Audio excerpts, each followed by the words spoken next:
So this is I want to say the 8th reading. It's the 8th reading of the fall season of the Segue series. I'm co-hosting, it's me, Lonely Christopher, co-hosting with my spouse, Ven Daniel. And we are here joined by Yanyi and Richard Loranger. And what else do I need to say? Thank you so much to Artist Space for sort of co-sponsoring the whole series, working with us on all the tech. Artist Space has provided tremendous support for this digital iteration of the Segue Reading Series. You might notice if you're in the audience that we're in webinar format. So at the moment, you can't be seen or heard, and you'll just watch the reading on your screen like a Netflix movie. However, if you want to, if you feel like interacting, pointing out lines that you like, providing encouragement to the readers during the reading, the chat feature is open. Just be wary that you have the option to speak to just the panelists or the panelists and the audience. So if you want your comment to be seen by everybody, you can make the change on the pull down menu or whatever. The Segue Reading Series is sponsored by viewers like you. Typically, when we do it in person, the cover charge is $5. So we're hoping that you will consider donating $5. Proceeds go to the readers, and the donation information is going to be on the screen during intermission. We're going to get started with Richard Loranger, and then we're going to take a quick 6-minute break, and then we'll finish out with Yanyi. So I think that covers everything. And I guess I will just go ahead and introduce Richard Loranger. Here we go. Richard Loranger is a busy mammal of motley experience, not in this order. He's been a punk, member of the Bay Area rock band Baldo Rex in the late 80s, a queer activist and provocateur, a performance artist as part of San Francisco's High Risk Group, an officiator of weddings, a baritone in an a cappella choir named Conspiracy of Beards, which covers Leonard Cohen songs, a founding member of the storied Babar Poets community, a visual artist who has shown in more than a dozen galleries, a professor at Brooklyn College, City College, Pratt Institute, and Rutgers University, a bicoastal editor of little magazines, a fervent blogger, a marketing drone for Microsoft, a creative consultant, and a professional freelance nomenclaturist, providing brand names for various products and programs. He's lived all over the damn place, most notably Boulder, Colorado, Brooklyn, New York, and the San Francisco Bay Area, where he joins us today from Oakland. He is highly anthologized and the author of 10 chapbooks, including the notorious The Day Was Warm and Blue and Hello Poems, a pocket-sized dialogue piece that serves as his calling card. His first full-length poetry collection, The Orange Book, was published in 1990, followed by Poems for Teeth and a book of flash prose titled Sudden Windows. His latest, Be About It, is newly released from Be About It Press. The title refers to a bird on a branch, and the press is named after the idiom. Now he's working on a novel. Loranger's verse has strong neo-formalist underpinnings, paying close attention to structure and elements of prosody, while his choice of subjects is usually emotional, democratic, and epiphanic. His sphere of influence is eclectic, reaching back to the warmth and vitality of Whitman, the precise imagism of William Carlos Williams, specters of Dada, the homespun fabulation of Richard Brautigan, the exploratory fervor of the Beats, with a touch of Blake's visionary madness. Loranger's ecstatic odes are paeans to the spiritual power suffusing quotidian phenomena such as laundry, my beard, the food in my beard, and rain. Like Stein's tender buttons, these poems explode common objects, uncovering the metaphysical resonance of the everyday. Household utensils become animated still lifes. Quote, glass of water, everything, this world and the next, perched upon my little bench sweetly, unassumingly, coyly, making not to be the engine of it all, end quote. Waking up is enough to leave the poet, quote, gaping and wondered at the winsome world, drop-jawed and mesmered and flung about waiting for an answer from the breeze, end quote. This sense of celebration is carried over into Be About It, marketed as a joyous alternative to the bleak, angry, and pessimistic socio-political atmosphere we've been enduring as toxic media throbs under burning skies.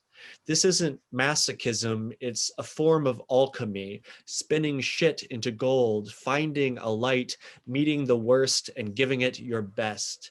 The poet declares, quote, my heart breaks, and then there's no fucking room. There's no fucking room for injustice or pride. There's a riveting single gong of a bell, and then life, endless, stretching forward through streets and reeds, and there's no goddamn place for wrong, for discordancy, for disrespect, for mistreatment, for dispassion, for harm of any sort, for my heart breaks, end quote.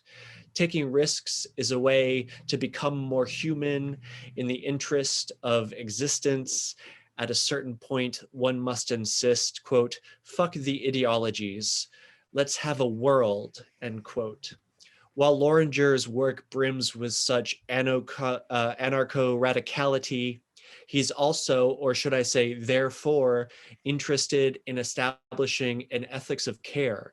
The violent mayhem of the Trump era inspired him to write the dual prose poems, The 10,000 Nurtures and The 10,000 Violences, through its binarism striving to support a taxonomical poetics defining specific behavior as either violent or nurturing, which reminds us that we always have a choice in how we treat others.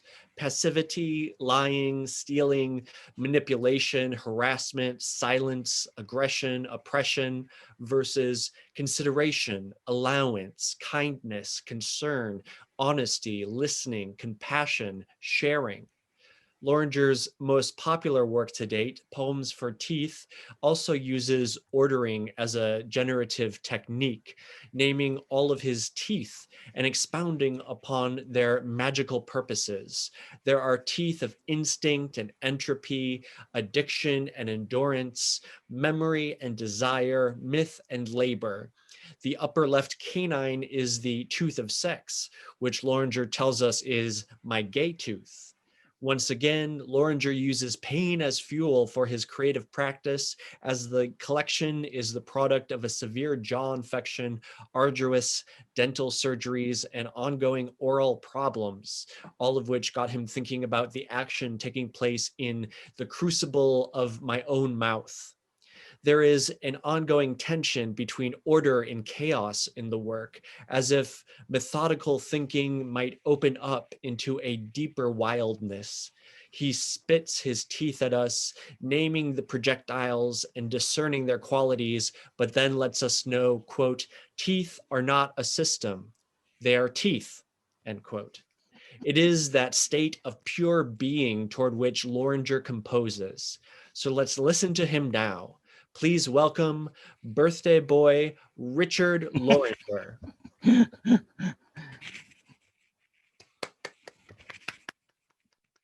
Okay, am I up?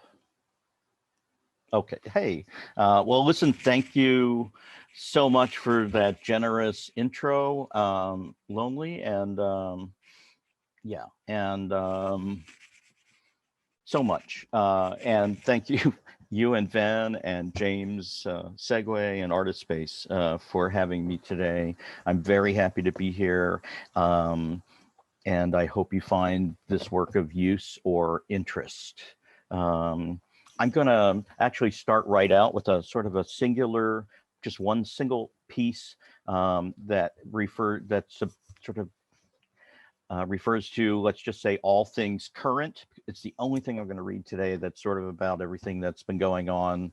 I won't even say how long. Consider it a little bit of an amuse-bouche for the rest of the reading.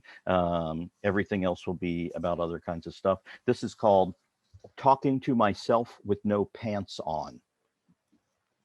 Nose fucked in a garage again, and I can't find my hand in the crashing down, crashing glass in the where's my face again, walls again, where's the door and the noxious blaze again, one more day, and one more gonna need another lung and the smashing dust blow, nay, shun every rock, every face, every form of spring, yeah, crack, tooth in the febrile jaw and the rash of rectitude, hear me shriek my name in the dark, here I am again, not particularly comforted, not particularly am again, in the room, in the shed, fucked in the neck, in the year-long bedlam mayhem. Hey, mine. Hey, say, hey, what you gonna peace out on shit in the corner, balls in the gutter? Where's the window? I gotta get, jump, motherfucker, face in the smash wall, crass in the kitchen, crease in the mirror, naked, naked, naked, naked, endless, stab the endless window, gathering, gathering, gathering.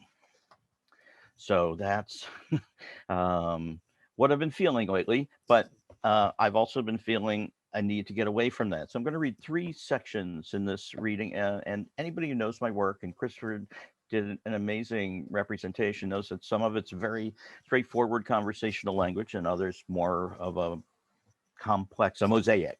So the first part is from the new book, Be About It.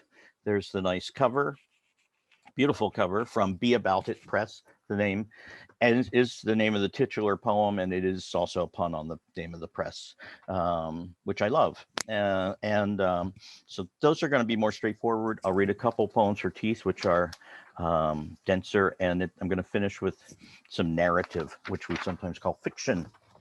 So let me just jump right in. We will publish this book sort of in a reaction to all of the heavy shit we've been dealing with for a while, and therefore it has some lightness to it, and almost, anyway, you'll see what I mean. Here's the poem Be About It, which I wrote after coming up with that pun and giggling.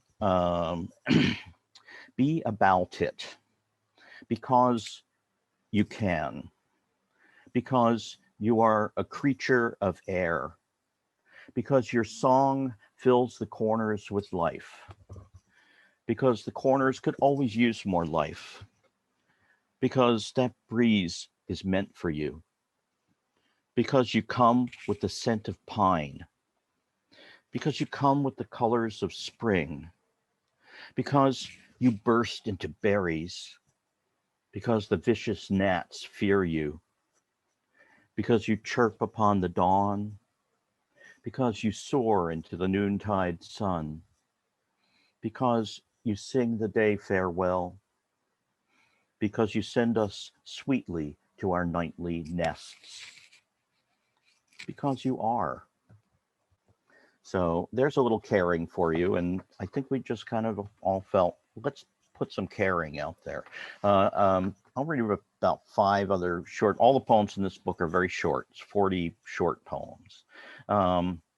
This one, to take an opposite, a very different tone, is about going through deep grief, which I think a lot of us have experienced. It's called Advice for Going Through Hell. 1, keep your hat on. 2, don't put your hand in dark holes. 3, bring lots of carbs. 4, don't forget to drink water. 5, careful of steps, they tend to shift. 6, careful of faces, they tend to shift. 7, watch that lava. 8, refuse unfamiliar beverages. 9, dig a hole in the sand and sit in it. 10, walk like you mean it. 11, if you have to hit something, beat the shit out of the earth.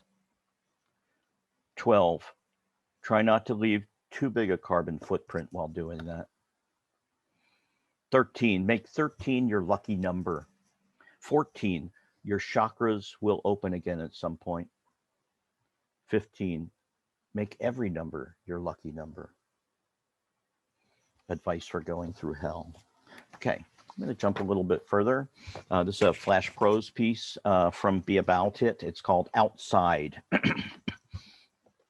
Rumination, I suppose. When we breathe, we shatter any doubt that we are separate from the world and the world from us. So when we go outside, we might as well be inside out in relation to everything else, or we might simply be so, or be seen as such.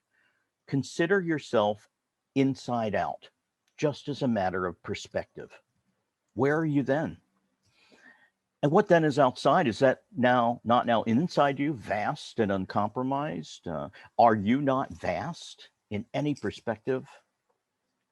Outside the body is so frightening because it can get inside the body. This can happen in a number of ways, some more violating than others. Some can harm or kill you, can damage the body.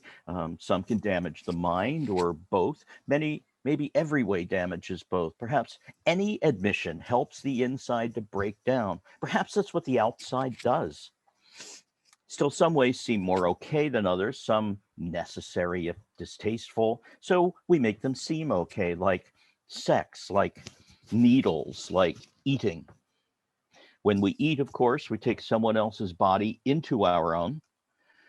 Our insides break down their insides. And that way, eating could be helpful, could be goodness, could be just as well be terrifying. In fact, depending on your perspective, pretty much everything could be terrifying.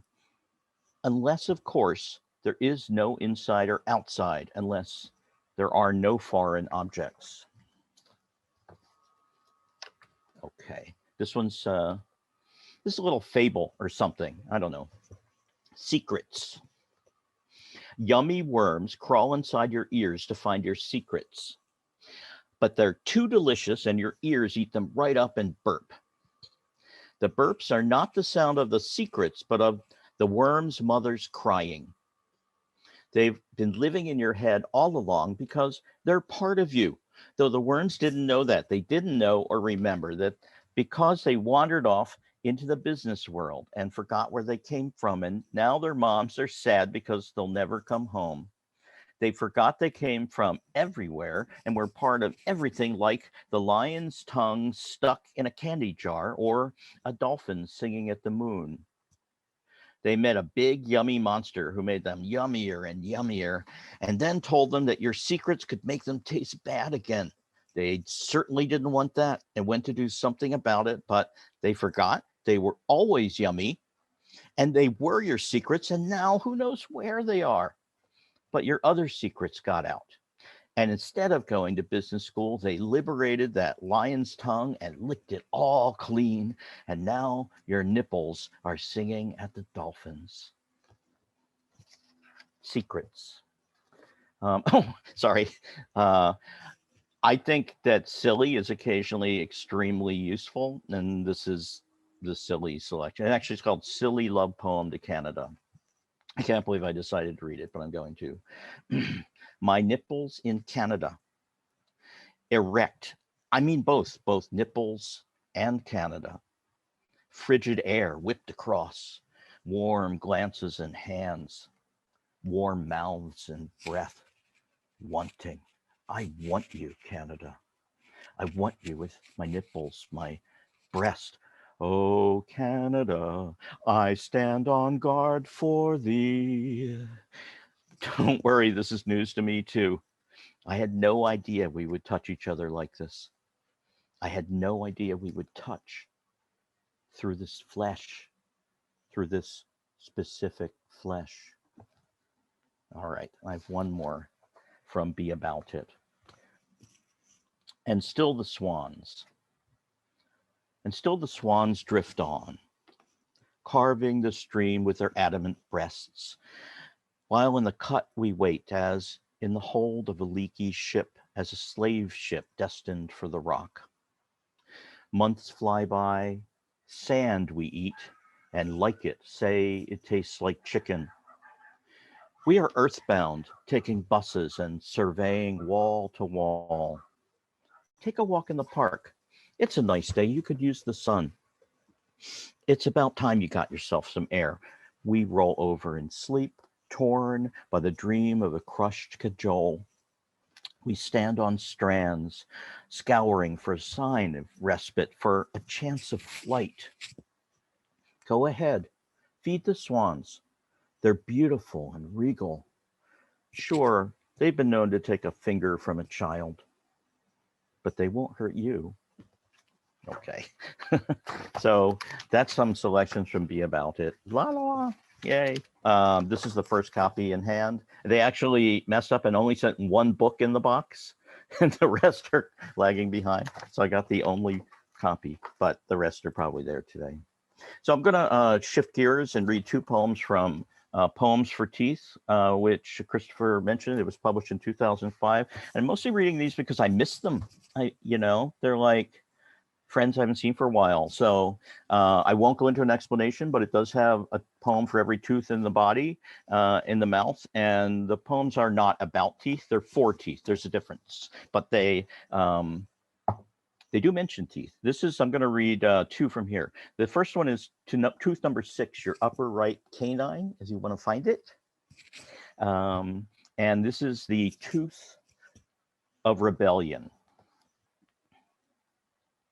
Raucous, naughty, must have shift, flicking, tonguing, torch and pitchfork, write a ticket, kick the lava, smite a hypocrite and live, fling a llama, shave a doctor, sting a hoochie coochie proctor, love a lobster, rub a mobster, let saliva loose, goose everyone without reserve, choose to rave, a choice melange, strange matter, most welcome, heart of hearkening, forward, a sheen stream, a coy triage, cannot rescind Gucci, grassland, blizzard wind, 2 shards of grace behind, nothing, searing heart of what might, who, together, eat a pie and eat a pie, burn a leaf and break a tooth, climb a tree and hurtle down, eggs, eggs, eggs.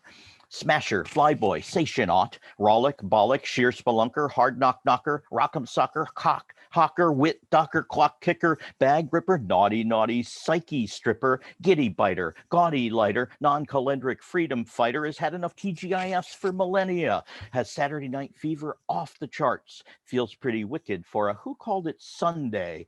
Better watch out for the brazen namer, liar tamer, shock reclaimer, shack dweller, rock smeller, bus eater, fuss weeder, adamant giver, lusty shrivner, calla lily, trove in silly, willy-nilly, funny Billy, wild eye, circuit boy, hex rider, lip diver, well of watting, vat of Ruth, uncouth tooth, sanguine tooth, ardent tooth, prankster tooth, juggler tooth, lantern tooth, pedant, screamer, voyager, online, offline, what's a diff? Antler, panther, what's a diff? On the loose, roost, caboose, untrodden sunglade, unladen, unbarred, ribald, rickshaw to the living stars.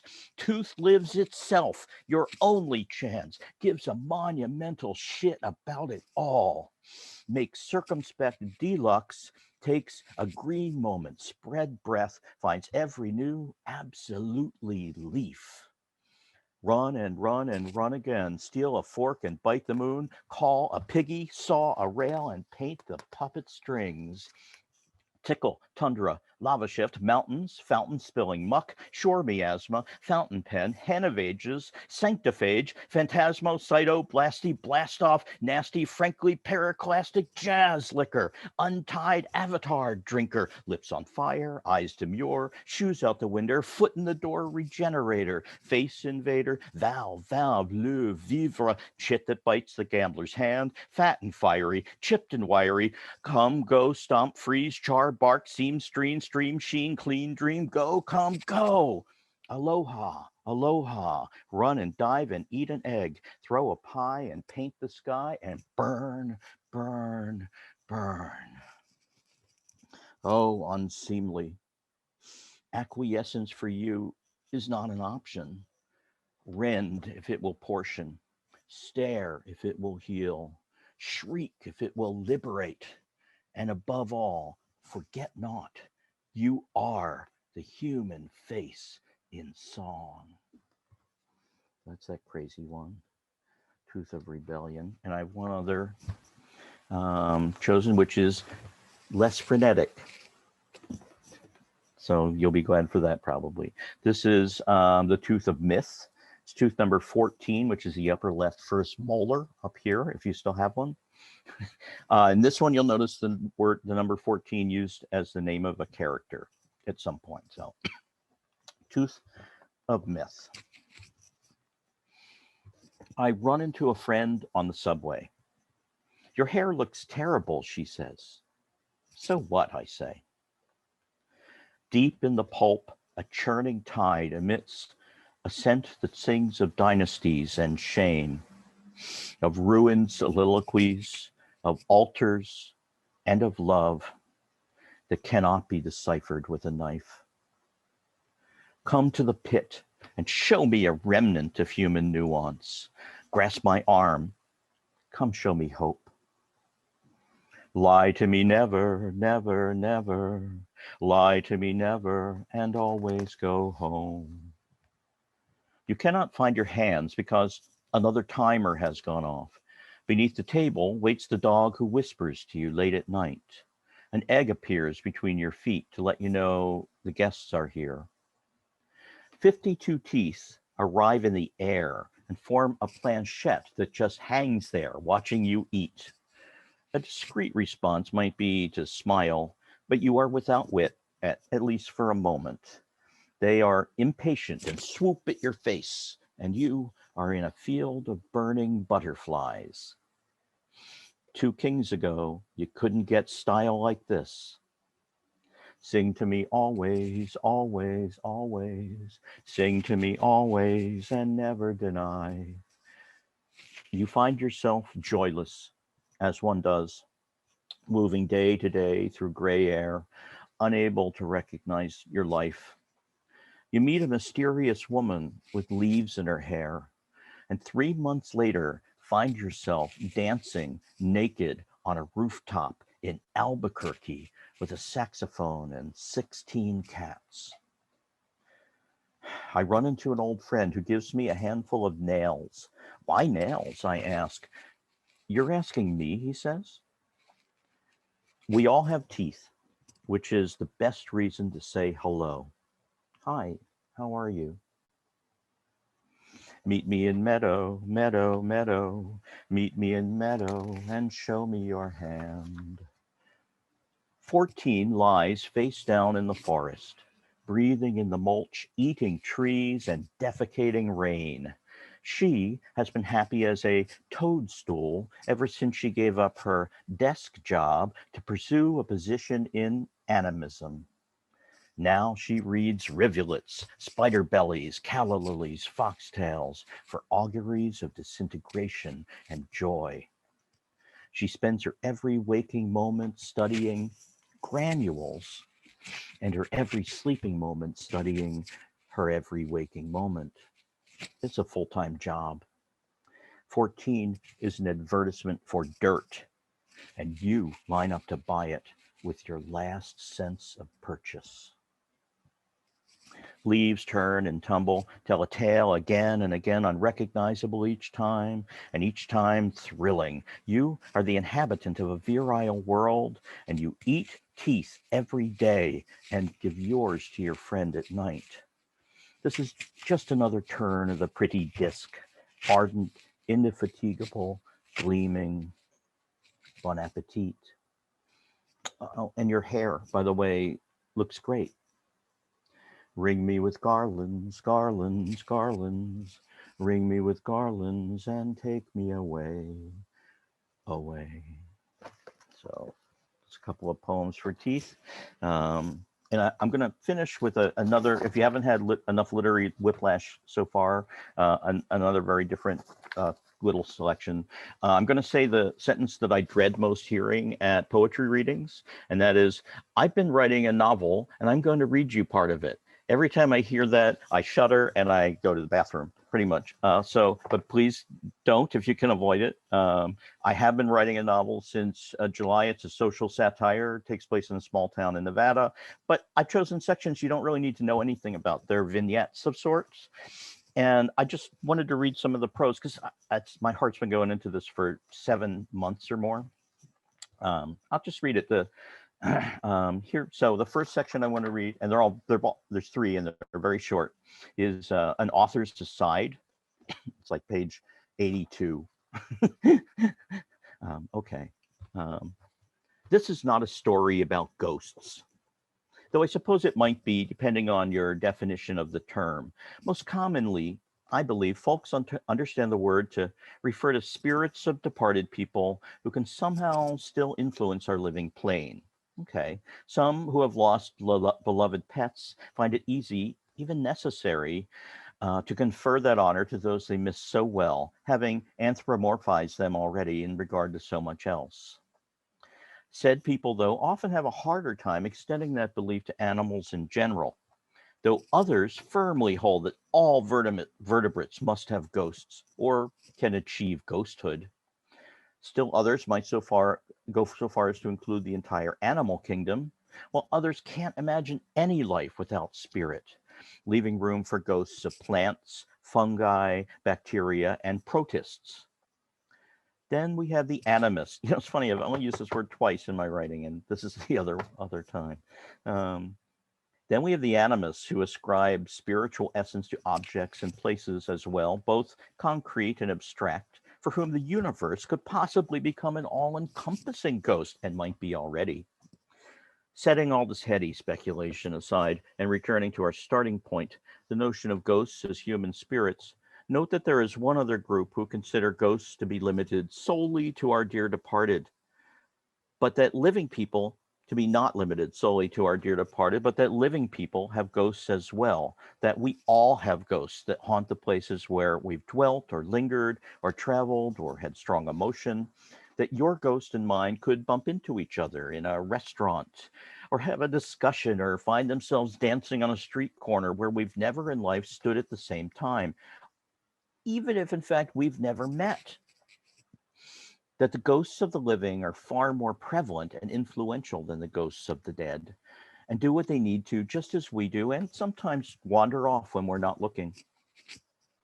As I've mentioned, I have no interest in telling you what or what not to believe, and welcome whatever you do believe or bring to the conversation without any intent to change that. Your beliefs are your business and your task to mold, nurture, free, or tackle however you see fit. So you might subscribe to any of the notions I've set forth on this current topic, or several, all, or none of them. And I recognize that you will view the story in whatever way you damn well please. But if I were to consider this to be a story about ghosts, rather than just a story about using ghosts as branding, and despite the fact that I've come close to claiming that it is not, I believe I'd have to go with that latter notion I've posited, the last in the compendium, assuming I have to choose just one, that if this were to be a ghost story, it would have to be about the ghosts of the dead and the living, but mostly of the living. Okay. Two other little pieces to read. My time is okay? They're pretty short. Um, this is, this is a very brief, it'll lead to the next one, and then a final thing. But this describes a little bit about the fictional county. The town's name is Corey, and it's the only town that's sort of like a town there. The other three remaining towns in the 550 square miles of Corey County, of which the 15 square mile town of Corey held 90% of the population, were not the types of municipalities to boast balance as a fundamental quality, and were basically unincorporated one-stop side feed stores and watering holes for the surrounding ranches. About 15 miles north lay Dry Springs, of which has most often been said, the springs might be dry, but the rest sure ain't. 20 miles or so to the east, the town of Mineral, perched on the shore of Mineral Lake, one-third of which belonged to Corey County, announcing from the billboards at each end of town, swim at your own risk. And last and somewhat least, 15 miles southeast to the side of a rock, clung the dusty town of Duckett, for which no epithet was needed. But Corey held and held on, held its own, and remained the seat of Nevada's smallest and cutest county, mostly because it stayed true to the nature of its place. So this is, I'm reading just a humorous part about what happens one day when way too many tourists try to come to Corey at the same time for certain reasons. Doesn't matter what. There's only two roads in and out.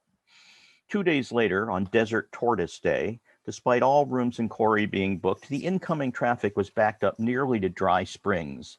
Thus, were finally tested the limits of the great American pastime of waiting in line. To make things worse, the map apps, spotting this anomaly, started sending loads of those courseless carriages way round east through Mineral and all the way to Duckett before rebounding them up from the south. Before long, there was a traffic jam in that direction as well, spurring a lot of exhausted and gas-challenged motorists to pull off into Duckett itself, where they discovered new challenges to their day. The Duckites caught on quickly, turned on their rustic charm, and began herding tourists from their $10 a gallon gas, sorry, it's hard to come by out here, to their $10 a cone ice cream, sorry, it's hard to come by out here, and several unfortunates who experienced engine trouble and had their vehicles towed to Duckett that spent that afternoon browsing the few dusty knickknacks and chipped tchotchkes in the back of the feed store, and what had to be a big attraction locally, but less perhaps elsewhere, a niche establishment specializing in all fleece garments, undergarments, and unmentionables by the portentous name of Get Fleeced.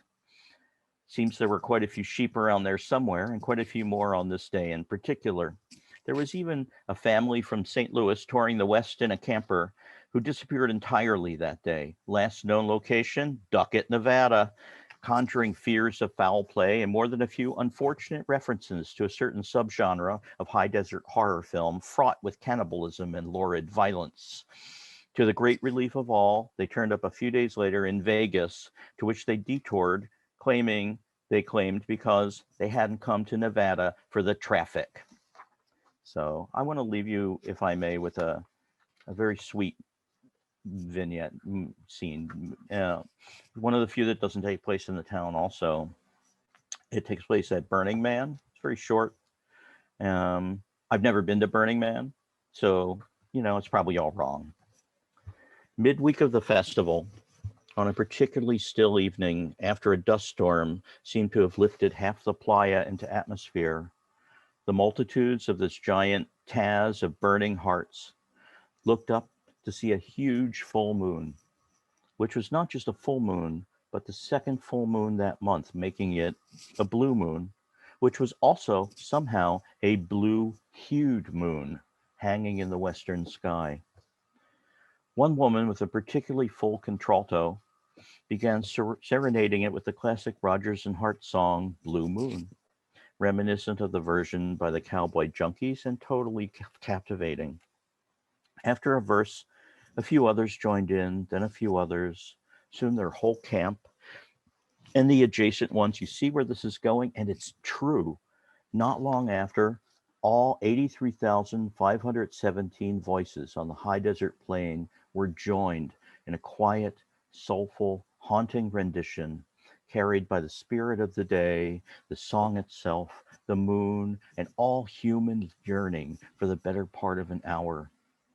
In the nearby town of Gerlach, about 15 miles west-southwest of the gathering, which was more than used to the noise and jangle of the festival, the citizenry were themselves stilled by a sound they could not identify, drifting on the breeze, that a good many folks, breath hitched and hairs raised, thought at first to be, without question, the distant cry of many wolves. Although it might well have been, as we've implied, that singing from afar. Maybe it was wolves, and could have been singing themselves or singing along, or maybe it was the ghosts of wolves, or maybe just the wind. I want to thank you so much.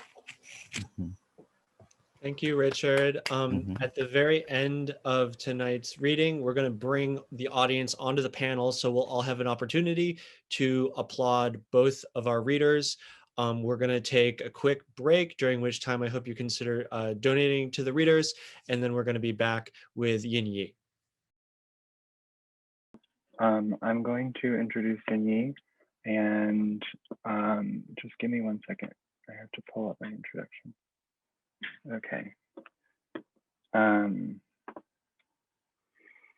Yanyi is a reader, editor, critic, and writer in that order.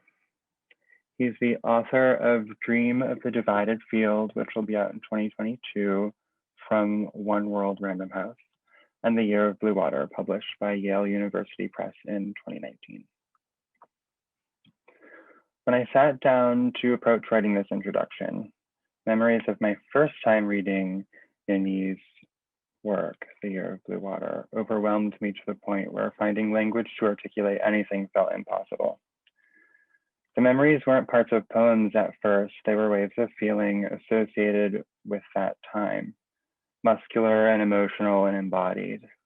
Throat, gut, eyes, skin prickles, lines and ideas came later. It was a lot. I stopped and told myself, I'm gonna write this introduction tomorrow. And I mention this because I feel like the work asks me to consider where words go and what they do when they arrive in us. The Year of Blue Water is an articulation of movement as a way to compose and contextualize the self, to transform and reclaim self-definition in language and life practice informed by language, to refuse frames and reduce the complexity of life into something easily understood or consumable. Yanyi writes, definitions are not static. They are where we begin. For what? By whom? Beginning is not an origin. It is the arbitrary place from which we start one life when that life becomes this.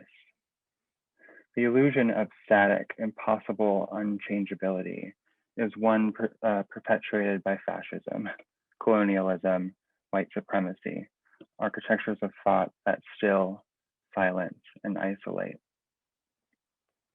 Attention to and articulations of larger underlying social structures are weaved together with childhood memories, meetings with friends, experiences of devastation and devastating joy, trauma, racism, expressions of vulnerability, love, desire, despair, quotidian life, and positions of the self as defined by I, as multiple, collectively made. Yanyi engages with what it means to be queer, to be trans, to be part of a family, to move through mental health issues, to boil water, to eat Cheerios, to be alone or not, and does so while retaining agency from their power to frame and dominate. Yanyi offers us here in The Year of Blue Water a collective of a living archive of people, histories, experiences, and ways of seeing from which one might redefine what the pronouns I, we, and us might mean for them. Yanyi's writing is crucial to right now, to this moment in time amidst the global pandemic, where perceptions of place, time, and space and togetherness are challenged, changed, and skewed. I was gonna write about these really funny, awesome, like campy poems, but I got too serious, so I just didn't. But I'm only describing a very little bit of Yanyi's writing. There's also this amazing newsletter blog gathering place online called The Reading. And I'm gonna post a link to that in the comments. And I pulled the about page. I'm gonna read it. The reading is an intention of writing that, the intention of a writing life that is not about getting ahead, not about prizes, publications, or certifications, but one in which the right words getting to the right people are enough. And one in which literature is not capital, but a storehouse of memory and an abundance of dreams. One in which stories combined make a patchwork of our time. It's really amazing. I subscribe to it. Well, I have to resubscribe to it, but I was subscribed to it. And I've learned a lot and I've really enjoyed getting the emails and going online. His work has been featured in or at NPR's All Things Considered, the New York Public Library, Tin House, Granta, A Public Space, and he's the recipient of the fellowships from Asian American Writers Workshop and Poets House. Currently, he is poetry editor at The Foundry and giving creative advice at The Reading. Please welcome Yanyi. Yay! Well, I guess there's the clap now. Okay. Thank you so much, Ven, for that beautiful intro and for reading my work so deeply. I so appreciate you inviting me to come back to the Segue Reading Series. And thank you to Artist Space for helping co-host. And Richard, I loved your reading. So funny and diverse in what you've put together. So, oh, and thank you, Lonely, for also Lonely Christopher, for also like hosting and being part of this. Okay, so I'm going to read 6 poems from the Year of Blue Water. They're all untitled prose poems, so I'm just going to pause between them. Then I figured I would, because Ven actually mentioned the reading, I was also thinking about why not read one of these letters that I've been writing. So I'm going to read a letter about loneliness that someone wrote in and I responded to.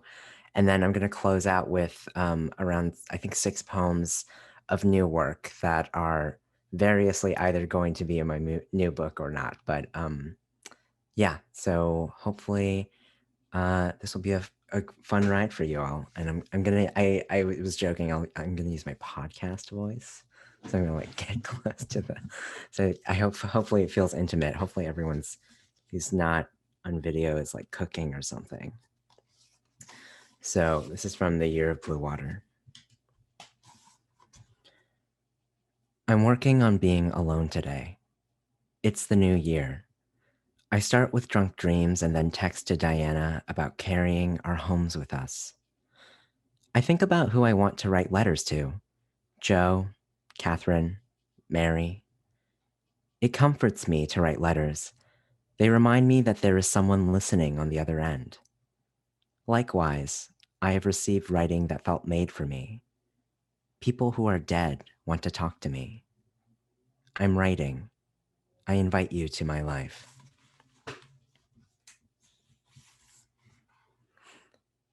I tell my therapist that my anxiety made solitude unbearable, and that I was easing back into being alone by writing letters, mailing things. Over the course of one night, the objects in my apartment came alive. They are of or for the people I am writing to. Pictures I took of them, poems that are inspired by their interests, with joy. When I am writing, I am never alone, I say to someone who says that is probably right. That is what we need right now. Agnes Martin says to me that I am the source of my own response. The artist is not responsible for the onlooker. It can't be helped that I have no control of my family. They may leave me. I accept that.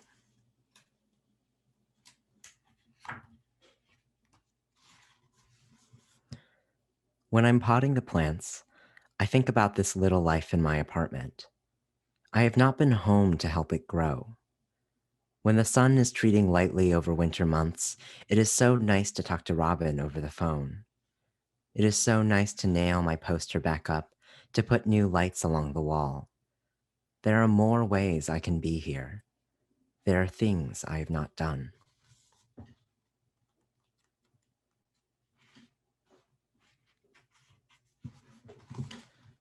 For a long time, I was attached to she, her as my pronouns, even when I was non-binary.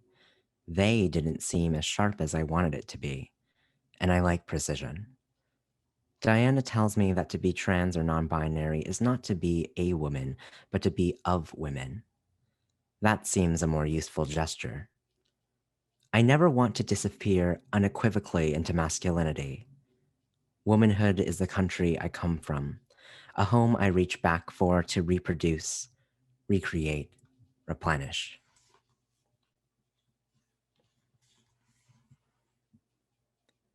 Suzanne moved to Seattle probably a year ago at this point, and she has come back to tell me that in Seattle, time moves slower. In the Lower East Side, chopping up vegetables would take so much time. Now it feels like it takes nothing. Suzanne tells me about a French cookbook which sounds like it reads like a memoir. In the cookbook, the author says the way to start cooking is to start boiling water, which is the easiest thing. which is the thing into which a chicken goes, vegetables, whatever you want at hand. From the end of that meal, you make the next meal. Think of the leftovers, what you have around the house. From there, the food becomes endless.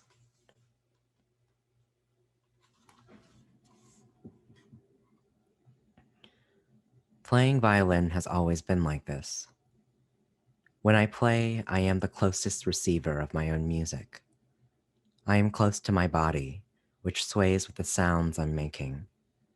My body, which pulls the bow and presses into the warm neck of the instrument. Music is also an instrument, a guide, the closest I have ever been to my own momentous love. Oh my gosh, Allison is here. I wrote this poem for Allison. Hi, Allison.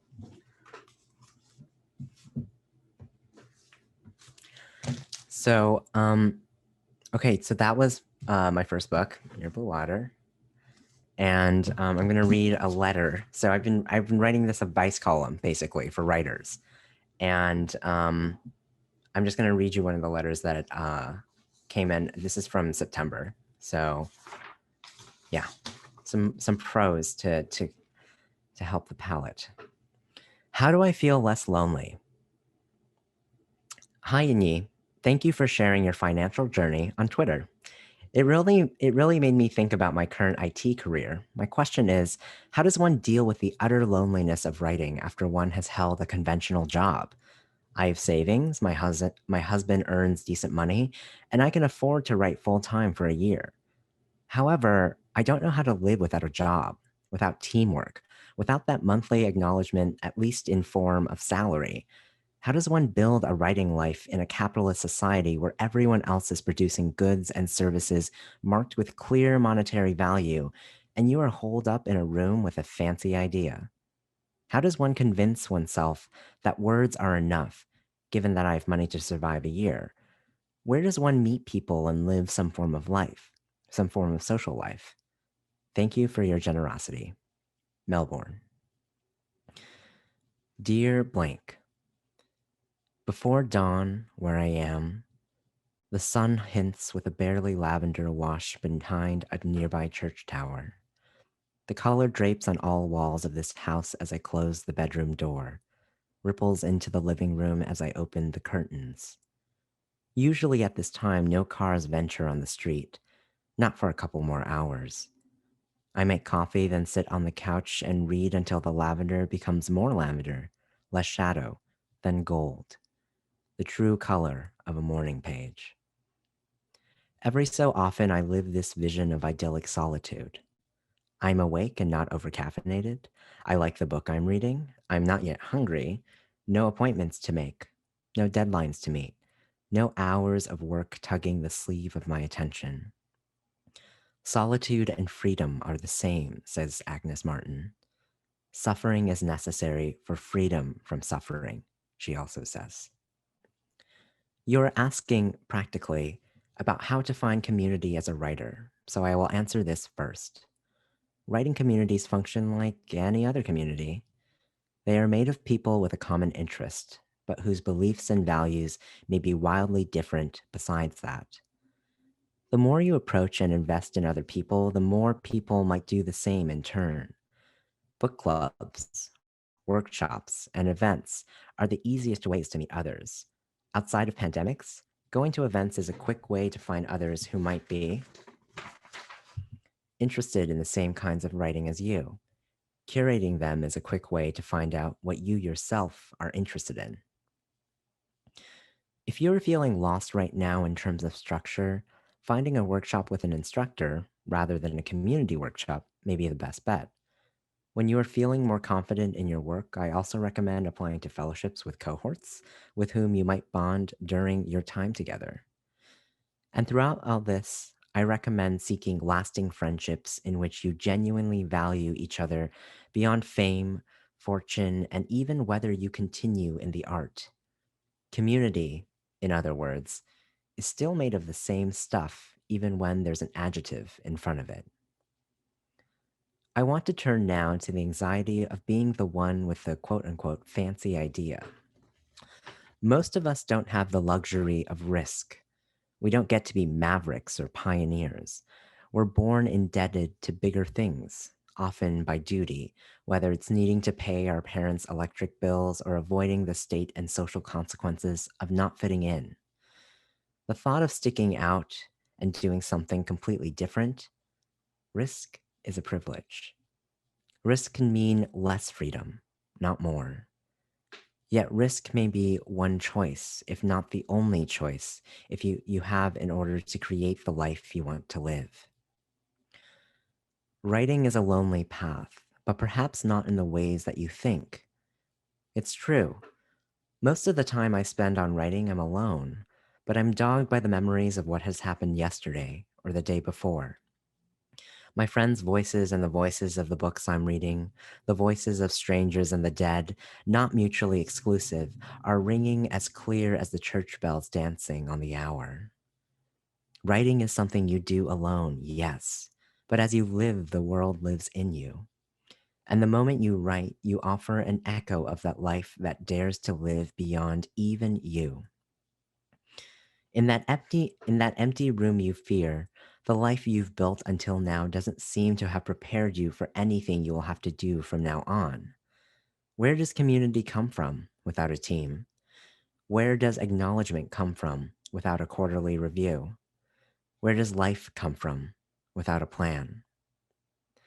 All your life, these plans have been made for you, tacked in place by promises of failure if you step out of line. You've been taught to prove it, not to believe it. That you need to sound correct rather than like yourself. That you're not a source of knowledge, but a project to be improved. But toward what and for whom? You have been taught, in other words, to never make your own meaning. You have been written out of your life. No wonder you're afraid of what you'll do if you have no one else to watch you. Blank, you wrote to me about the loneliness of writing after having a conventional job. It is not, as you suggested, the loneliness of wanting to write. It is not the loneliness of needing money, but even the things you fear, the loneliness of being the one wanting the fancy idea, the loneliness of needing acknowledgement, or the loneliness of wanting a community, they are real, but they knock at the same door of loneliness through which you must pass when you choose to be a writer. The loneliness of a writer is that of having chosen something completely for yourself. It is the loneliness of many mornings or nights writing words that you hate or fear. It is the loneliness of not yet being able to love them. It is the loneliness of setting your own pace of how you should write, when you should write, what you should write, and whether you should write. It is the loneliness of entering an empty room in the morning. It is the panic, the terror of not yet having a start, a place, a role, a preset meaning for what you are doing. It is the loneliness of responsibility, of finally having the time you wanted, of finally being alone, but alone with the doubt, perhaps, that you are not who you wanted to be. That is, a writer. As a writer, when your needs are met, your loneliness is about caring for your life, seeing its potential, and guiding its direction. As a writer, you will be lonely because you alone have your vision. The room is empty, the page is blank, and no one will swoop in to reassure you that you are doing the right work. No one will love your work in your place. You are your only original. You'll have to do. You do. As writers, we have to not only invent ourselves anew, but the worlds in which we dream of living. The first story we write is not the one we set on the page. It's the one where we tell ourselves about who we are, who we can be, and what we dare our lives to be. It is gradually telling ourselves, do you dare, instead of how dare you? In that empty room against time, both endless and short, do you dare remember what the world told you to forget? Do you dare survive when you are told to die? Do you dare to ask yourself how you want to live? The confidence to offer words to others comes from the tenacity of following yourself into the sun. Suffering is necessary. for freedom from suffering, Martin says, for that suffering is learning how to let go of who you once planned to be in order to become who you were told to abandon, yourself. Yesterday, while responding to a prompt about food, I wrote about my father teaching me to make 番茄炒蛋 for the first time. The memories of tomatoes and eggs at that time now live with all the memories of tomatoes and eggs. Eggs, but more perfectly. Tomatoes, but more perfectly. Even my father. I started writing the story I always write about him. The story I long told myself in order to live with being disowned. But the prompt encouraged me to remember this other side of him. The story of quiet patience while I put the eggs in the pan. How he sprinkled salt over the tomatoes and put the lid over them to steam. The memory of my father's love appeared next to that rote memory of his fears. In the end, it is better because I received him more as himself. For there are always more sides to the story, always more to go back for. When you become another version of yourself, you do not abandon your other selves. You become yourself more perfectly. And in this alone, you are perfect.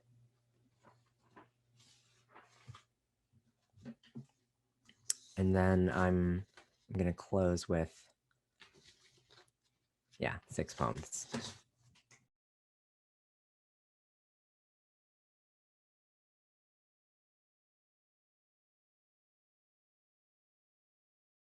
I accidentally muted myself. That's cool. Okay, so Anti-Obad. I love waking up at 6 a.m. I love the early birds. I love the long dark of the winter day, the never-ending plumpness of summer, severe and quiet, loving and ministered by light, both beautiful. I have not written in months and months. What will I do about it but slowly go further back into where I left off, differently? I cannot fear my own face, knowing its alterations.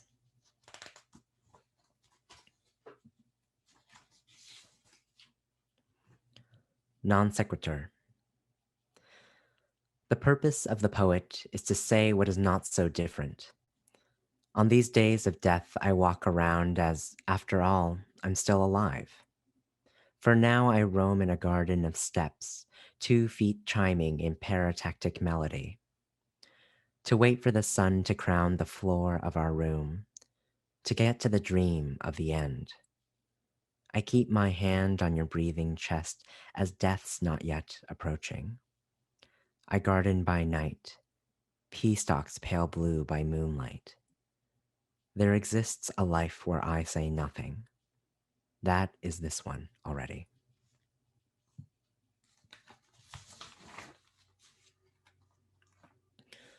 Spring of Cups. The people we love disappear before our eyes. We can't follow or know where they go. They lose the names we have known them by, slowly and slowly. The dance which turns until their names are gone, and the people we love have disappeared. Will they choose new names before they go into the arms of other lovers or other homes we can't know or follow? Wherever they go, there's flowers standing in their hair or ripples coined around their stairs, and the people we love will disappear. We do the dance before we find the other gone.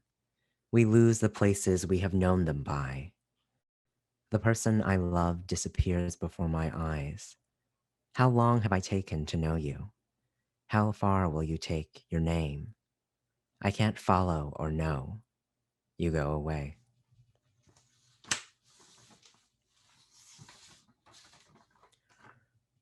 Landscape with 100 turns. When you turned into 100 rooms, I returned each month as a door that opened only one.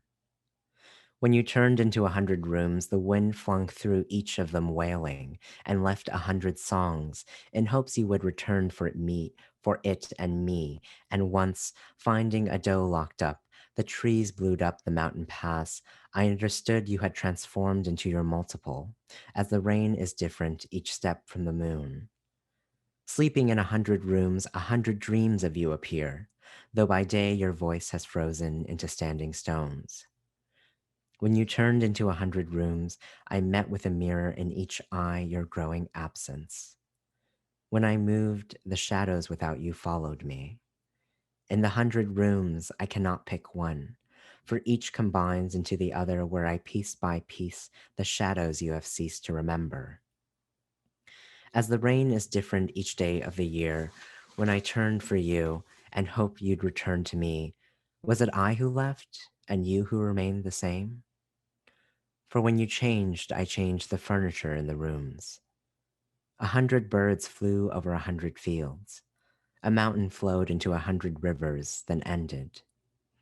In 100 rooms, I turned and turned, hoping to return to you.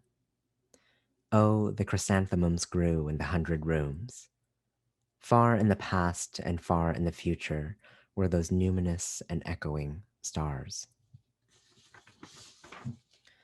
And then this last one is personal at Noguchi. I am what I do when I don't know what to do. During the war, I wanted to be in love with you.